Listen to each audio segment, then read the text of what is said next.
Olá pessoal, bem-vindo Pazin. Hoje nós estamos recebendo aqui Antônio Pazin. Quem é Antônio Pazin? Ele é advogado na Guarda-Mirim de Guaratinguetá. Depois você me corrige, tá, Pazin? Porque essa cidade aqui tem um nome bastante complicado. Sim. Superintendente da Federação Brasileira de Associações Socioeducacionais e Adolescentes. E Conselheiro Nacional da Criança e do Adolescente. E eu, Valdinei Valério, instituidor do IPAC, organização que faz parte da Febraeda, e hoje nós fizemos questão de, recebendo o Pazin aqui, podermos explorar um pouquinho sobre tudo aquilo que ele conhece, sobre os trabalhos que ele vem realizando e também de apresentar um pouco daquilo que nós temos feito ao longo dos anos. E uma das coisas que a gente tem feito ao longo dos anos, Pazin, é divulgar a aprendizagem, estabelecer uma forma de comunicação com os nossos aprendizes e com a comunidade empresarial e também levar à comunidade, tanto da juventude quanto à comunidade no geral, o que é a aprendizagem, como se implementa a aprendizagem, como se desenvolve a aprendizagem e os benefícios para a juventude. E você, que impunha essa bandeira, queremos saber quem é Antônio Pazin. Olá pessoal, é um prazer estar aqui com vocês hoje, né? A todos que nos acompanham aí pelos canais de comunicação do IPAC. Meu agradecimento a você, Valdinei, pela recepção, pela acolhida e pela oportunidade da gente falar de um trabalho tão importante que a gente desenvolve em parceria, né? Através da federação, através de todos os associados, que hoje são mais de 100, e constituem, na verdade, quem é a Febraeda, quem é a Federação Brasileira de Associações Socioeducacionais de Adolescentes. Eu estou na Febraeda desde antes de sua criação, porque eu fazia parte de uma outra federação que se fundiu em 2004 e formaram a Febraeda, uma entidade que atua na política da assistência social, no assessoramento técnico, político e administrativo a outras entidades sem fins lucrativos que desenvolvem serviços, projetos e programas voltados à criança, adolescente, jovens e suas famílias, principalmente aqueles em situação de risco e de vulnerabilidade social. Pazin, qual é o alcance hoje da Febraeda no que diz respeito aos seus membros? Nacional. Estamos em todo o território nacional. Temos grandes associados aí que têm uma capilaridade, né, em todos os estados do Brasil. E hoje atendemos aí a mais de 1 milhão de crianças, adolescentes, jovens de forma direta. Muito significativo. Sem contar as famílias, né? E Pazin, qual é a característica, o perfil dessas organizações que compõem a Febraeda? O mais diverso possível. Nós temos aí uma grande maioria de entidades pequenas que tem uma função muito importante, que é a da capilaridade. São aquelas organizações que estão presentes nos municípios de pequeno porte e muitas vezes são a única forma de atendimento a essa população. São o único canal de desenvolvimento de políticas públicas tão importantes como educação, trabalho, assistência social naquele determinado município. E as maiores também fazem parte, como o IPAC. Né? Obrigado. Entidades que têm um nível de excelência, de gestão, que se diferenciam das demais e que também têm um papel importante nesse ecossistema, que é do oferecimento do suporte, da qualificação, da experiência, que hoje é algo fundamental para que a gente desenvolva com qualidade nossas ações. Eu penso que é muito importante que a gente possa aqui nesse bate-papo, porque é apenas um bate-papo, conhecer um pouco mais das vantagens e o que é fazer parte desse coletivo de organizações, porque nós fazemos parte de um coletivo de organizações que tem diversas características, mas que tem propósitos comuns. E qual é a vantagem de compor essa federação? Exatamente. A Febraeda tem essa missão de assessoramento técnico. Primeiro, o papel do esclarecimento em relação a todas as normas legais e infralegais que regem o nosso trabalho, seja essa norma da política da assistência, da educação ou do trabalho propriamente dito, né? Então, o conhecimento, o empoderamento técnico de toda a equipe que compõe essa rede de atendimento é fundamental. Você precisa conhecer a lei que rege o seu trabalho, de que maneira eu posso agir, de que maneira eu não posso, o que deve necessariamente ser contemplado no meu dia a dia, né, para que isso traga a legalidade. Depois, a questão da articulação política. Nós, de forma coletiva, compomos um todo, um ecossistema. Somos o braço do Estado, aonde ele, por uma incompetência nata, não chega. O Estado não está em todos os lugares para atender a todos da maneira que precisam ser atendidos, né? E principalmente no desenvolvimento de uma política pública fundamental. Quando a gente fala hoje da aprendizagem, de ações de promoção e integração ao mundo do trabalho, voltado a adolescentes, jovens, em situação de risco e de vulnerabilidade, a gente fala da única política pública preventiva existente em nosso país. Não tem outra. Não tem outra. Né? A gente evita, com essa intersetorialidade, algo difícil de mensurar. Porque quando você fala de política pública preventiva, você evitou de acontecer a evasão escolar, de aumentar a mobilidade educacional, de combater e erradicar o trabalho infantil, as piores formas de trabalho, de geração de emprego, renda, de desenvolvimento de habilidades e competências que vão ser essenciais para o ingresso, protegido e qualificado no mundo do trabalho, para a permanência e para o crescimento, para o desenvolvimento de potencialidades do protagonismo, no fortalecimento de vínculos familiares e comunitários fragilizados ou até mesmo inexistentes, né? No combate à marginalidade, ao uso de drogas, ao tráfico de drogas, às doenças socioemocionais. Então a gente fala aí de uma rede de benefícios que impacta não só o adolescente, mas a você e a mim e a toda a sociedade, a todos os cidadãos. Sabe, Pazin, muito importante que você tocou numa que é das políticas públicas, aliás, a única política pública fundamentada em lei voltada para a juventude, que é a aprendizagem. E quais são os atores hoje que compõem a aprendizagem? Na visão da Febraeda, qual é o papel de cada um desses atores e como se organiza a aprendizagem, o programa de aprendizagem no Brasil? Exato. O ecossistema é bem rico, né? São vários atores, cada um com um papel fundamental para que o sistema continue fluindo bem, crescendo e se multiplicando em relação às oportunidades. Mas a gente tem aí, fundamentalmente, as entidades sem fins lucrativos, que atuam como entidades formadoras na parte da aprendizagem, os estabelecimentos cumpridores da cota, que são aquelas empresas, comércios, indústria, que abrem a porta do seu estabelecimento para dar chance ao aprendiz de desenvolver o que ele está aprendendo na teoria na entidade, na prática lá dentro, né? Tem também a figura do aprendiz e da sua família, que sem ele não existiria, e todo o Ministério Público do Trabalho, conselhos de direito, Conselho Municipal dos Direitos da Criança e do Adolescente, Conselho Municipal de Assistência Social, os conselhos estaduais, os conselhos nacionais, o Ministério Público do Trabalho, o Ministério do Trabalho, a Auditoria Fiscal do Trabalho, o Judiciário, o Legislativo, todos participam da aprendizagem justamente por ter esse status de política pública.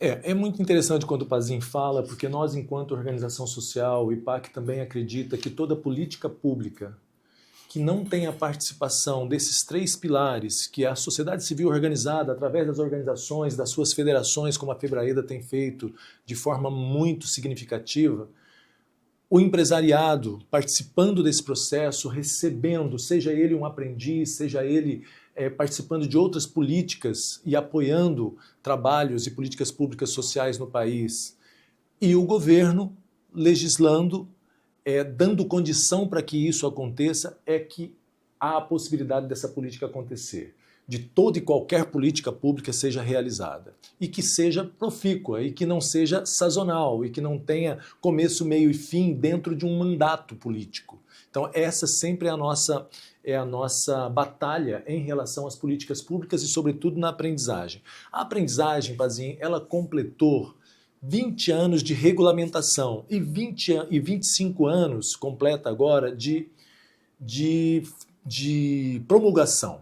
Da lei é de 2000 e de lá para cá houveram muitas evoluções, houveram muitos debates e a lei vem sendo implantada, estabelecida e beneficiando muitos jovens, muitas famílias, se tornou uma realidade enquanto política pública no Brasil, como você bem disse, a única política pública de juventude, de inclusão laboral juvenil, fundamentada em lei e que muitas vezes nós enfrentamos batalhas para que ela permaneça, porque muitas vezes nós enfrentamos momentos em que a política pública foi questionada, inclusive correndo o risco de ser erradicada, né?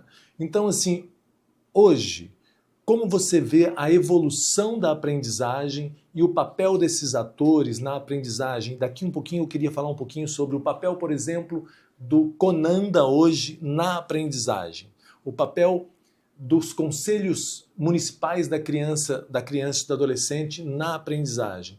E também explorar um pouquinho daquilo que é a aprendizagem hoje e a proposta da aprendizagem para o novo Estatuto da Aprendizagem. Sim, sim. Tem muita coisa, né?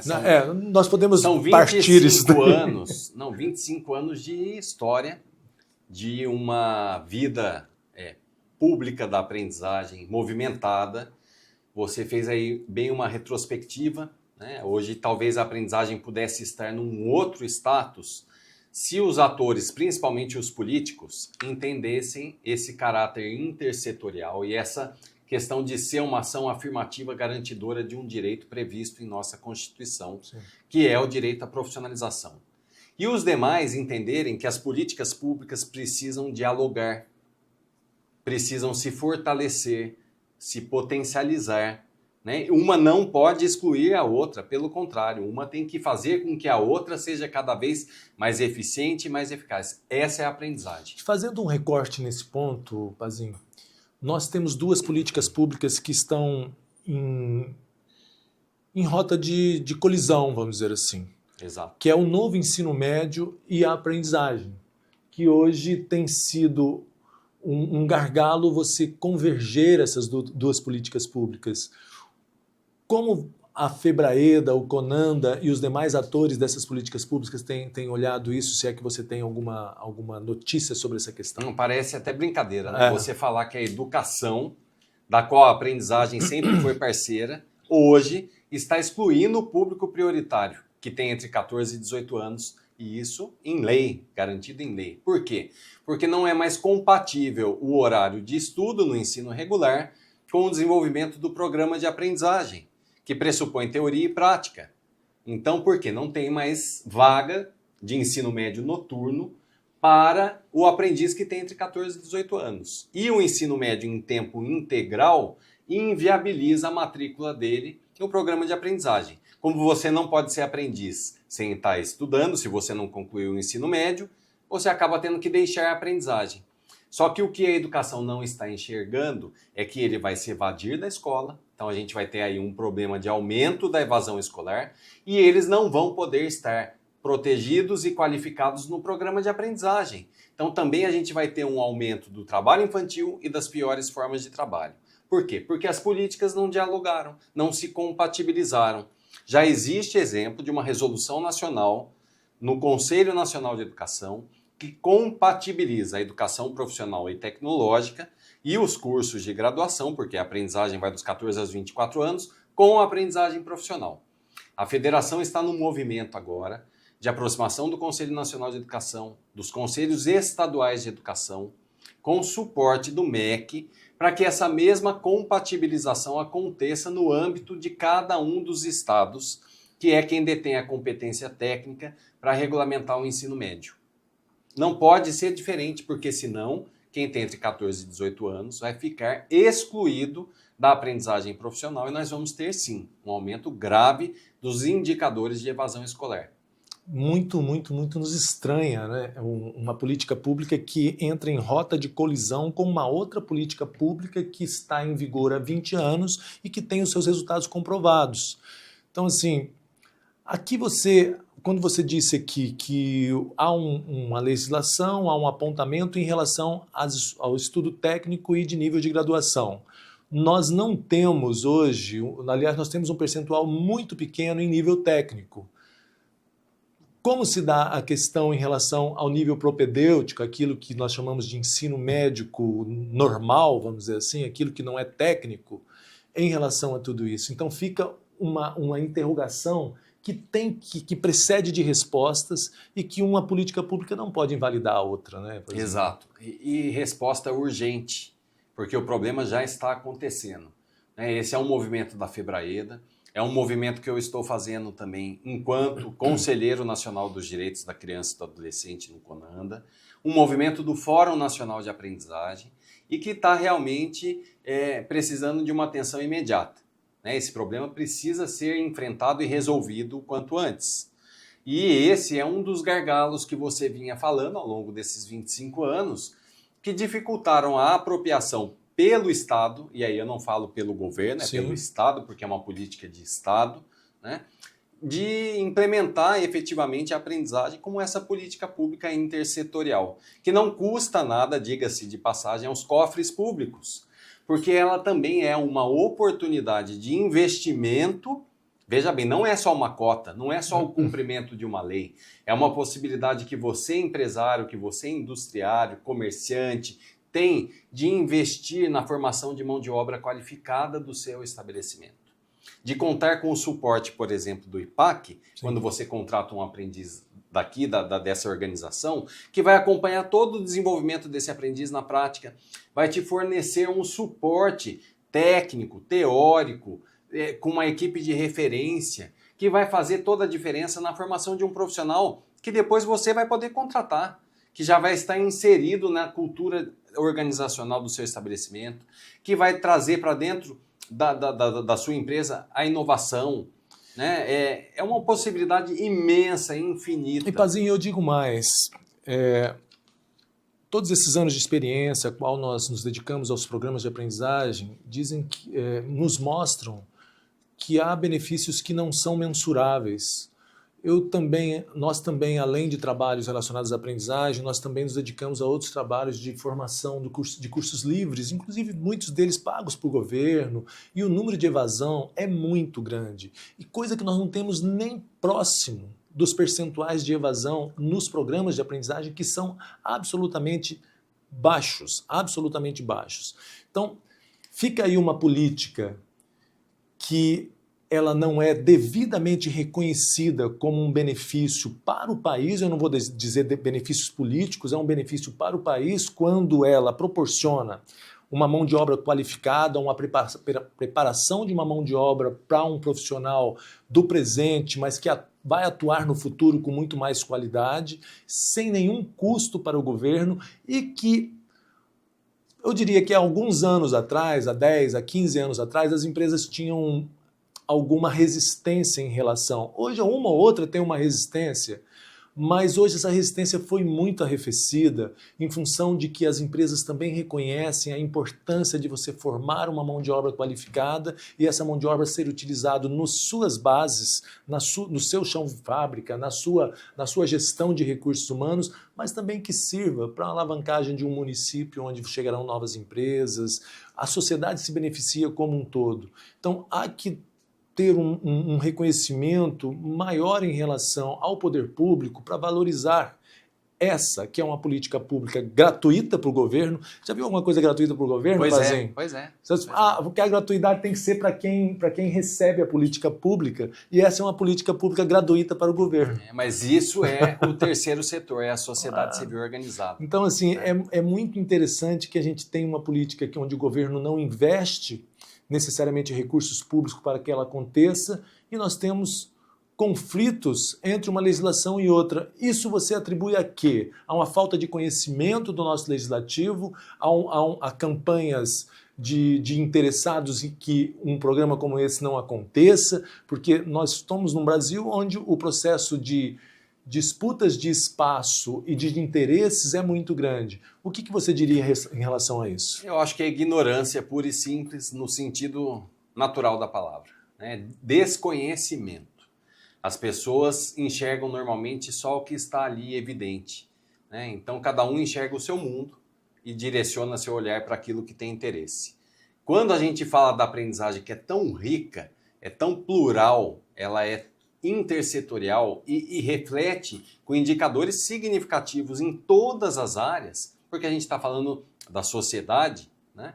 As pessoas têm dificuldade de enxergar o que é a aprendizagem, por que ela existe, para quem ela existe e quais os resultados que ela produz, que vão muito além do trabalho, da geração de emprego e de renda, né? Mas tem esses desdobramentos que a gente falou no início, na área da educação, da assistência social e muitas outras, né?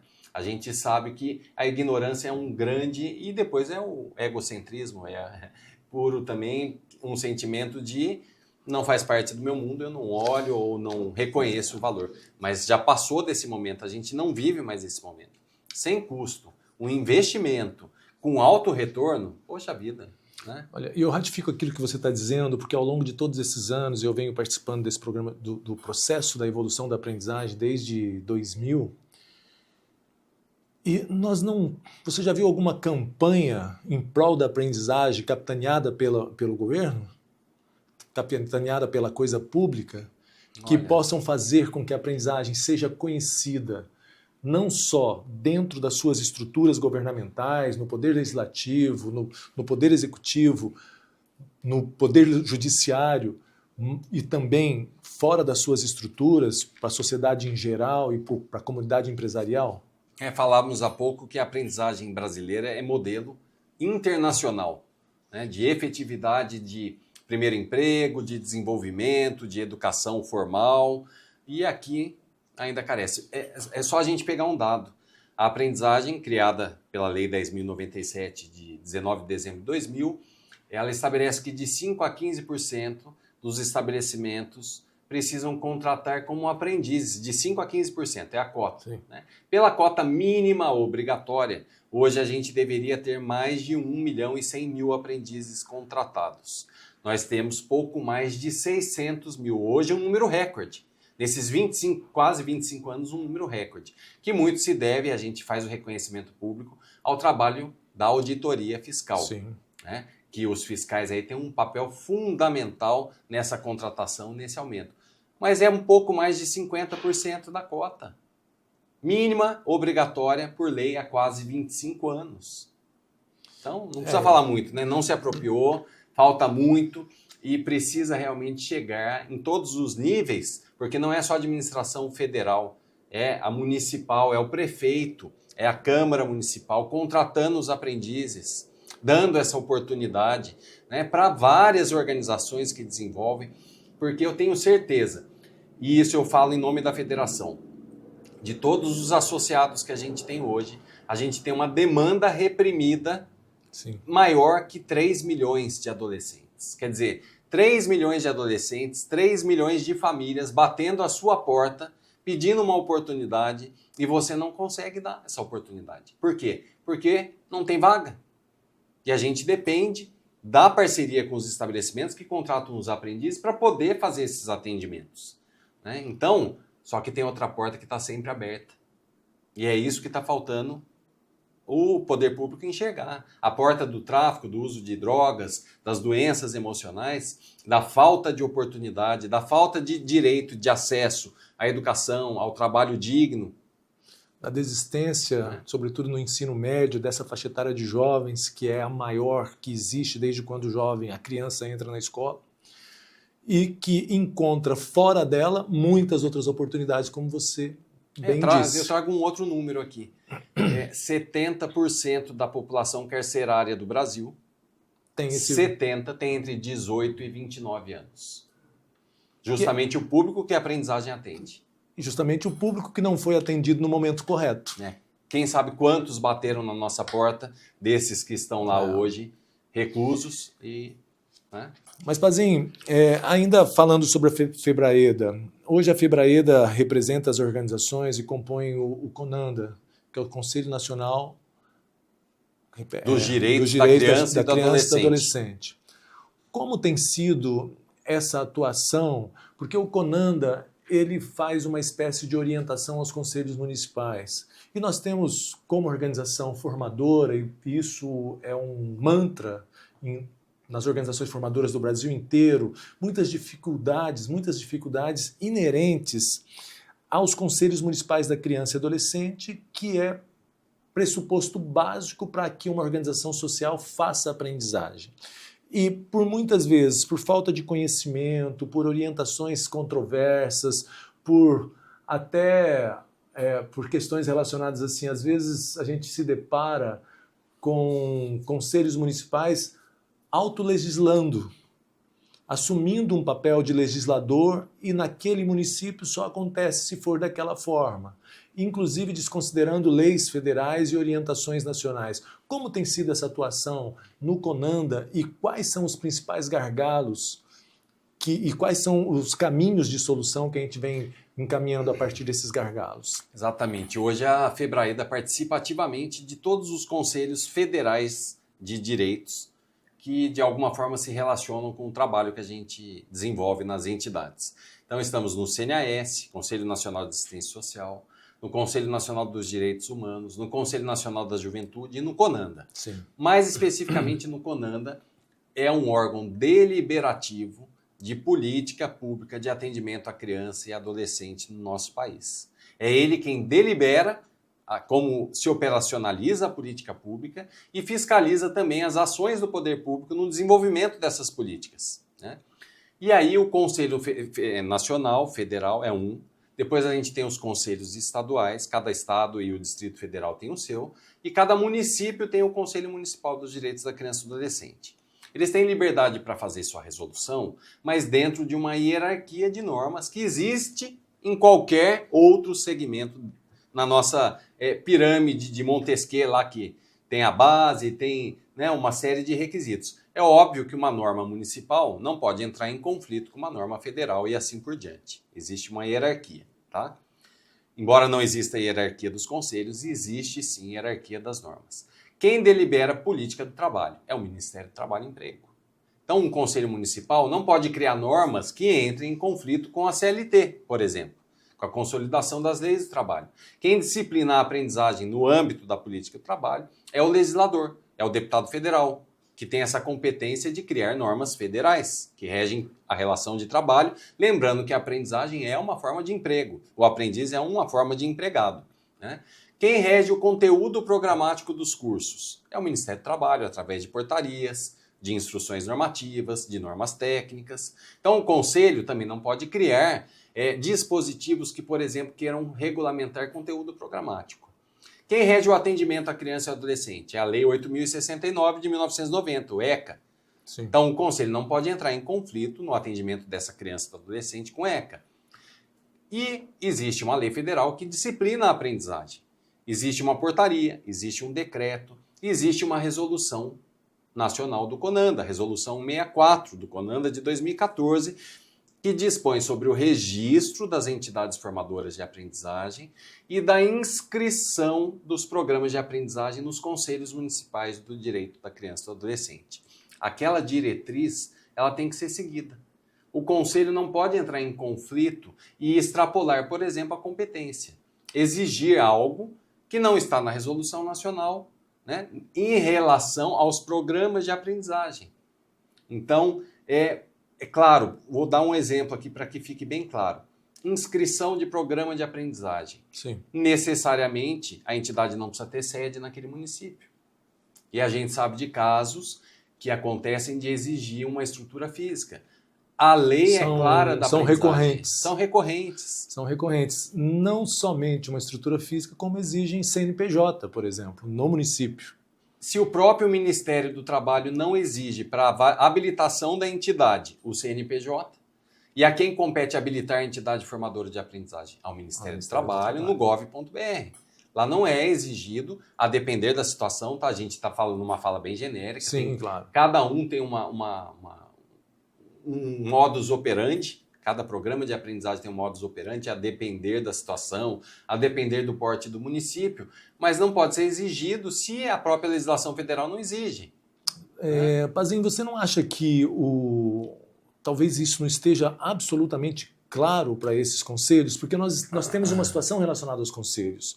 Constantemente, os conselheiros são conselheiros, pessoas envolvidas na comunidade, pessoas que têm um trabalho reconhecido na comunidade em relação à juventude, à criança, Não necessariamente eles têm qualificações técnicas que permitem que eles estejam ali como conselheiros, e isso dificulta bastante o trabalho. Então, assim, são pessoas com muita vontade, e essa falta de conhecimento traz essas dificuldades. Não seria essa uma atuação ou uma orientação mais clara, concisa, sem que reste dúvidas em relação a essas questões, essa e outras questões em relação à aprendizagem a ser feita para esses conselhos? Exato. O momento agora é de revisão da resolução 64 no CONANDA. A gente está enfrentando essa pauta agora lá, com o objetivo realmente de tornar o mais claro possível, o mais objetivo possível a interpretação, para que não reste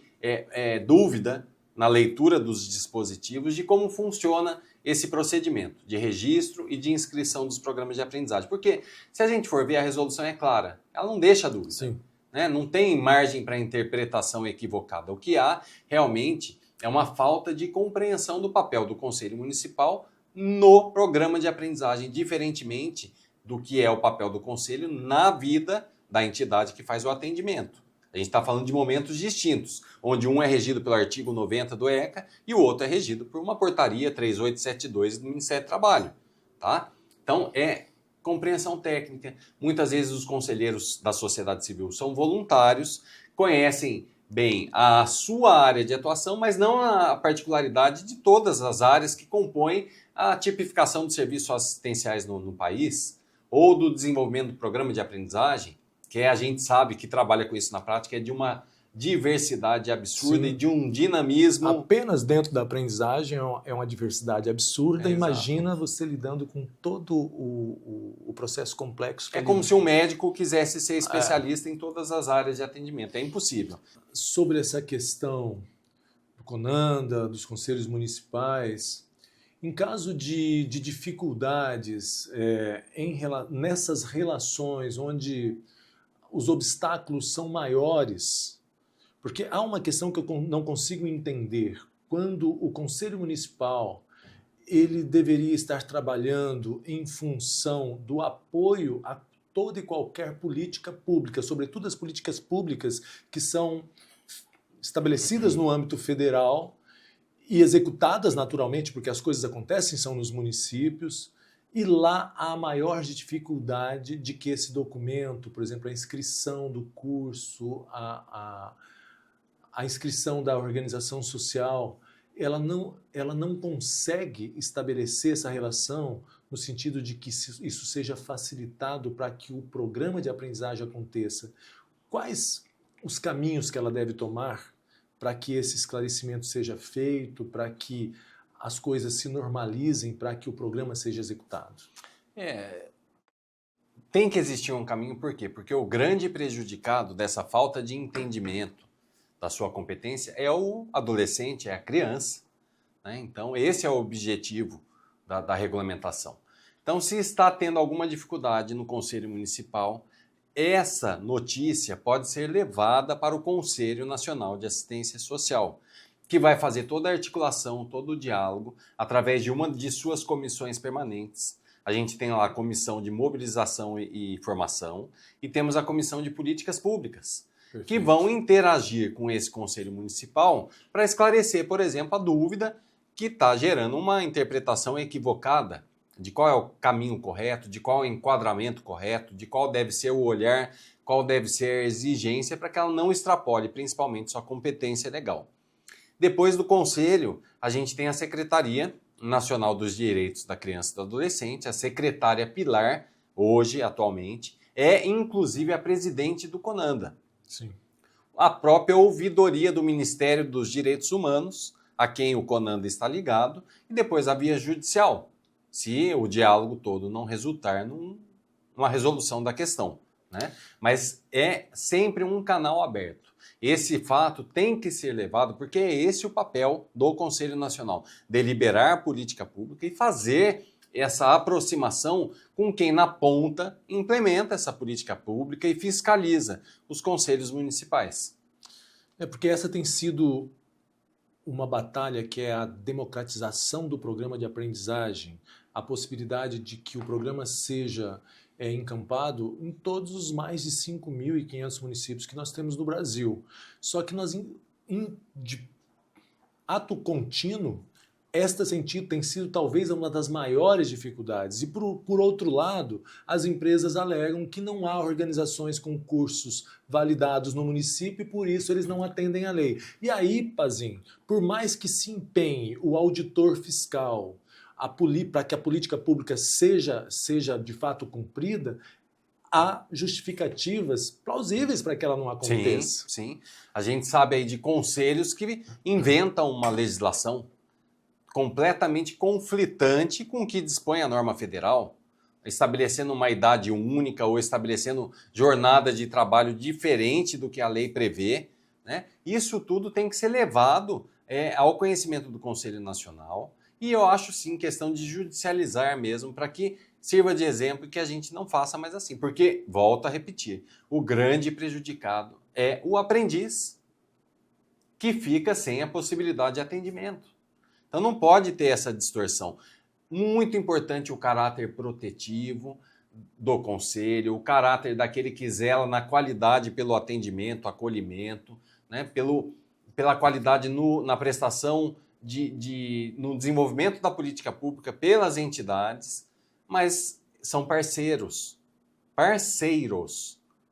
entendeu? Não são fiscais, são parceiros na execução da política pública. Há de fato uma confusão nesses papéis, porque em algum momento eles se sentem legisladores, em outros momentos fiscais, e isso traz um prejuízo imenso. E aí se refletem nos números nacionais de uma política pública que deveria ter mais de 1 milhão de jovens, e eu não vou tratar essa questão como obstáculo principal, mas ele é um dos obstáculos que tem que ser transposto.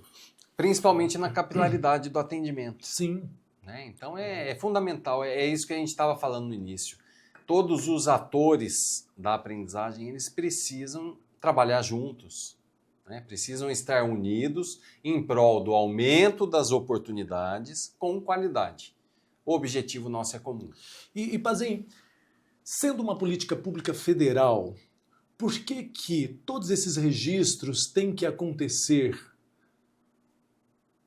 utilizando-se do Ministério Público, organizações que já compõem o CONANDA, organizações que já compõem as inscrições federais, e ainda ter que se submeter a situações municipais, dando um caráter assim muito mitigatório, vamos dizer assim, colocando isso de uma forma cada dia mais complexa no processo executivo, quando isso poderia se resumir a uma inscrição federal ou uma inscrição estadual que pudesse ser orientada a todos nos conselhos estaduais da criança e do adolescente, que pudesse essa orientação fazer parte pelo menos a unidade da federação. Se você tem a inscrição na unidade da federação, a unidade da federação comunica a inscrição a todos os outros conselhos. Sim, fica aí a dica para um bom projeto de lei, né, para o deputado, para a deputada que nos acompanha, resolver esse problema, porque a habilitação, o cadastro de validação dos programas de aprendizagem já acontece em nível federal. Então não tem sentido que os requisitos internos aconteçam de forma diferente. Né? Realmente a sistemática deveria ser essa, um registro, uma inscrição federal e uma fiscalização, sim, municipal por aqueles que estão lá na ponta. Tá? É uma boa solução, até mesmo para desburocratizar esse processo. Até porque, Pazinho, nós temos uma situação assim. Há pessoas qualificadas no Ministério do Trabalho com padrões estabelecidos em relação, por exemplo, à validação dos cursos, com padrões pedagógicos estabelecidos, com padrões estabelecidos a partir do CBO, com padrões estabelecidos a partir do Catálogo Nacional da Aprendizagem. Nós não temos essa estrutura nos conselhos municipais da criança e do adolescente para sequer avaliar um programa de cursos, e essa é uma exigência que invariavelmente a gente se depara. Sim. Sem e que não haja uma qualificação para isso. Cabe aqui até um parênteses, não tem por quê? Porque tem um turnover muito grande de conselheiros nos conselhos municipais. Sim. O conselho é paritário, quer dizer, metade dele é composto de indicação do poder público, da prefeitura, no caso do municipal, e a outra metade de conselheiros da sociedade civil. E a gente tem uma troca constante desses conselhos, primeiro porque tem um período de eleição de 2 em 2 anos. Depois porque aqueles representantes muitas vezes estão sujeitos à disponibilidade de ir ou de não ir. Muitos não participam quando a gente fala do poder público, né? E tem uma alternância ainda da coordenação, da presidência, que um ano é sociedade civil, o outro é poder público. Então tudo isso contribui para essa dificuldade na construção desse aprendizado, o que não acontece na esfera federal, né? O Conselho Nacional ali tem conselheiros que estão há muito tempo trabalhando e construindo esse aprendizado. A equipe das secretarias executivas dos ministérios é formada por servidor, então, independente do governo daquele momento, é um servidor que tem uma carreira, que tem todo um conhecimento construído ao longo de vários anos de experiência. Então, isso eu acho que facilitaria muito o processo e a qualificação, né? Então, é uma sugestão realmente que deve ser observada. Pazinho, nós não temos a intenção nenhuma aqui de esgotar todas as questões relacionadas à aprendizagem, essa política pública que completa 25 anos e que tem muito que se evoluir ainda. E nós estamos num divisor de águas agora, vamos dizer assim. Qual é o divisor de águas? Todas essas questões ainda por serem resolvidas no processo de implementação daquilo que veio até aqui, e nós estamos tentando construir aquilo que nós estamos chamando de Estatuto da Aprendizagem. E nós sabemos e conhecemos essas questões relacionadas assim, a legislação ela tem que ser modernizada. A legislação ela tem que acompanhar o momento histórico da profissionalização, da juventude, tudo aquilo que vem acontecendo de uma forma tão dinâmica no Brasil e no mundo, ou melhor, no mundo e no Brasil. E com a juventude principalmente, e com o mercado de trabalho principalmente. O que diferencia a lei da aprendizagem como ela está hoje para a proposta da nova lei da aprendizagem através do Estatuto da Aprendizagem? A gente fala aí do PL 6461 de 2019, cuja relatora atual, deputada Flávia Moraes, daqui de Goiás. A qual eu quero cumprimentar aqui, porque sempre uma pessoa que...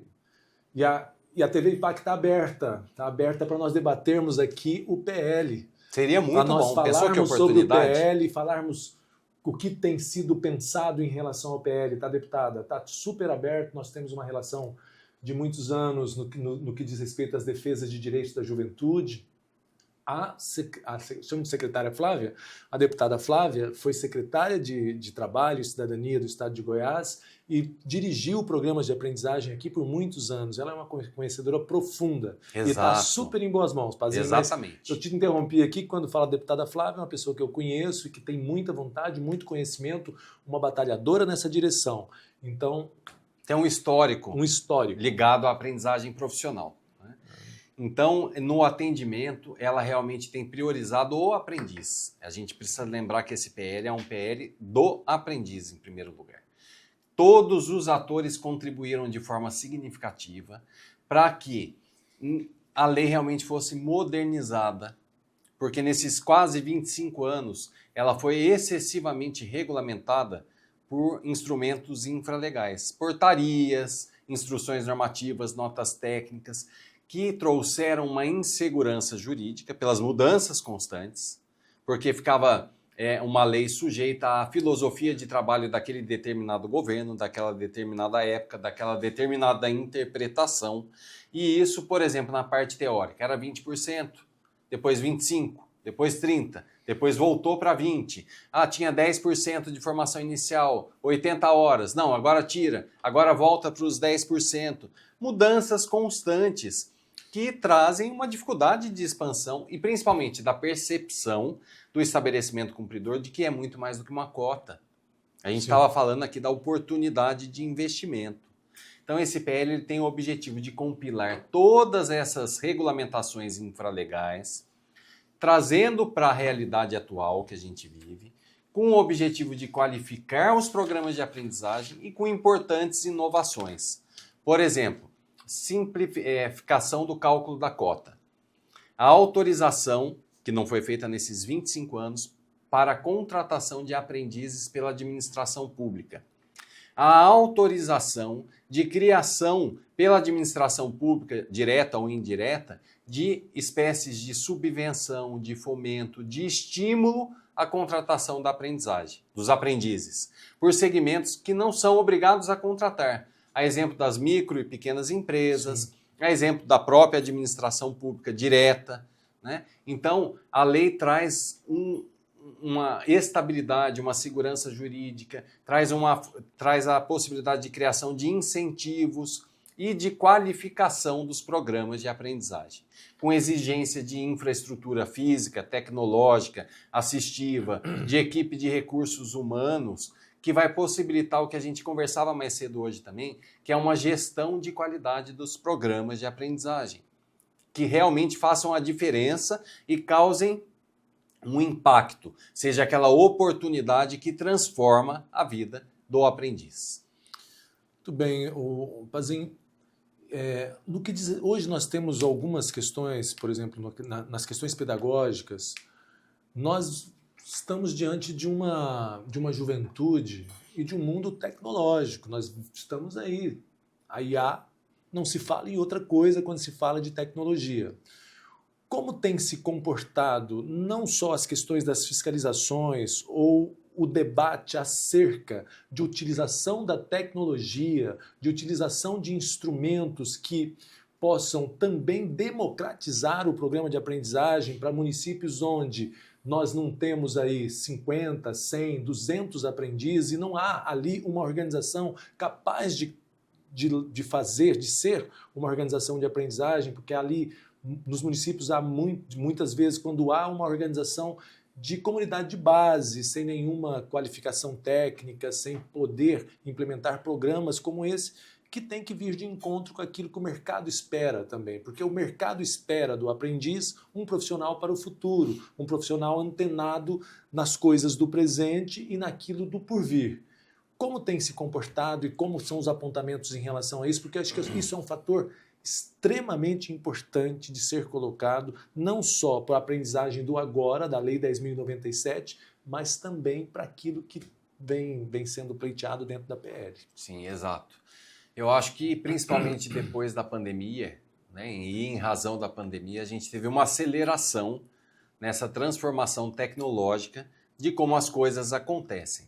A exemplo, a gente está aqui hoje conversando com a possibilidade de todo o país nos assistir, né, de interagir com qualquer município onde exista acesso à internet. Então, o EAD hoje é a realidade, inclusive, na maioria dos estabelecimentos de ensino superior, nos cursos de pós-graduação, de mestrado, nos cursos de qualificação profissional, e não poderia ser diferente... Na educação corporativa. Na educação corporativa, em todo segmento. Reuniões acontecem hoje de maneira virtual, facilitando a questão de custo, de tempo de deslocamento, de infraestrutura. As coisas acontecem de outra forma. Então, a gente está formando adolescentes e jovens para entrar nesse mundo corporativo, e eles precisam entrar de maneira onde eles estejam familiarizados com as tecnologias. Então, o EAD na aprendizagem é um caminho natural, é um caminho evolutivo, né? Sem falar no caráter da democratização do acesso àqueles municípios que a lei já prevê, com um potencial de contratação inferior a 100, que não tem como a gente ter uma instalação de uma infraestrutura física, por uma série de questões. E aí você vai negar a oportunidade a esse público? Ele não vai ter chance de se qualificar, de trabalhar, de adquirir experiência? Como é que fica? Você vai justificar o empresário que muitas das vezes utiliza-se dessa justificativa para não ter os aprendizes nas suas bases? Você vai dar desculpa para ele não cumprir a lei? Você vai validar isso? Então, tudo isso está sendo previsto também no PL 6461, de forma a garantir a qualidade, mas de enfrentar uma realidade que já faz parte do nosso dia a dia. Então, a aprendizagem não poderia ser diferente, né? Tem um percentual da formação inicial que hoje já pode ser feito à distância, tem um percentual da carga horária teórica que compõe o programa que também vai poder ser feito, né? E tem essa previsão daqueles municípios onde não se justifica pelo número de aprendizes, e a gente fala de potencial. Sim. Potencial, número teórico. Sim. Não quer dizer que efetivamente todos aqueles vão ter chance de acesso. Perfeito. Né? Então é bom fazer esse destaque. Mas é uma realidade que está lá presente e que a gente vai sim caminhar nessa realidade sempre com a preocupação de qualificação, de garantir uma infraestrutura mínima e de uma metodologia, de uma plataforma de ensino, de um material didático que supra, de alguma maneira, essa distância no processo de aprendizagem formal. Porque muitas vezes o que se enfrenta é uma negação desses instrumentos e não a busca de um aperfeiçoamento dos instrumentos a fim de que a qualidade seja garantida, a fim de que a formação seja de fato levada e estabelecida, oportunizando a essa população jovem desses municípios menores e até mesmo daqueles que fazem parte dos municípios maiores, mas que há uma necessidade de uma prática de formação virtual, porque o mundo está virtual. O celular ele não pode ser utilizado apenas para pesquisas banais. Tem que ser um instrumento de aprendizagem, tem que ser um instrumento que valide os programas sociais, os programas de formação. A gente não pode generalizar as coisas, né, Baldinei? Falar que todo o ensino à distância é prejudicial ou que ele gera um prejuízo no aprendizado ou que a distância... As coisas mudaram. Então, eu acho que até por isso a portaria 3872, ela prevê cursos de aprendizagem experimentais, para que a gente tenha a possibilidade de comprovar com indicadores que aquilo funciona, que existem maneiras diferentes de trabalhar. Então, a gente precisa fazer isso com qualidade e comprovar que, sim, é possível uma aprendizagem que garanta o aprendizado, que garanta essa formação, que possibilite o acompanhamento e ela não necessariamente acontece como a gente está aqui hoje, cara a cara. Muito bem, Pazinho. Eu queria te agradecer a presença, agradecer aqueles que nos veem, que nos escutam. Queria perguntar se tem algo mais que você acha que nós poderíamos colocar aqui e dizer que tudo isso que nós debatemos, que nós colocamos aqui, é muito importante para o processo de evolução da organização, o processo de evolução da aprendizagem e que nós vamos tentar fazer com que cheguem em outras organizações, que cheguem ao jovem, que cheguem às autoridades, para que cada dia mais, esse que é um debate da sua vida, na verdade, é um debate da sua vocação, é aquilo que você tem se dedicado, cada dia mais possa valer a pena. E eu quero te agradecer muito essa presença, o IPAC agradece, a TV IPAC está à disposição de todos que quiserem fazer uso da TV IPAC para que esse e outros debates sejam feitos. Valdinei, eu que agradeço a oportunidade de estar aqui com você, debatendo temas tão importantes para toda a sociedade, colocar a federação à disposição daquelas outras organizações que nos acompanham aqui, que nos assistem. Esse é o nosso papel. Qualificar a execução dos projetos, dos serviços e dos programas que vocês desenvolvem, lutar incansavelmente, de maneira constante, pela execução de políticas públicas voltadas para os nossos adolescentes, para os nossos jovens, que carecem de um olhar mais atencioso do poder público. Sim. A gente sabe que infância sensibiliza, o idoso sensibiliza, a pessoa com deficiência sensibiliza e que adolescente normalmente é sinônimo de problema. A gente fala aborrecência lá em casa, virou aborrecente. Mas é nessa fase que os principais problemas da vida adulta se consolidam. Então a gente precisa sim ter um olhar mais atento, mais carinhoso para essa faixa etária. Então é um prazer muito grande, realmente faz parte da minha missão, porque a gente executa com amor e com a consciência de que cada ação transforma uma vida. Então, muito obrigado. Obrigado, Pazinho. Mais uma vez eu quero dizer que políticas públicas como a aprendizagem, ela carece da articulação desses pilares. O empresário quer cumprir, o empresário também quer fazer. O governo tem que fazer o seu papel e as organizações sociais têm que fazer o seu papel. Sem essa articulação, fica muito difícil das coisas se cumprirem de fato. Muito obrigado. Obrigado.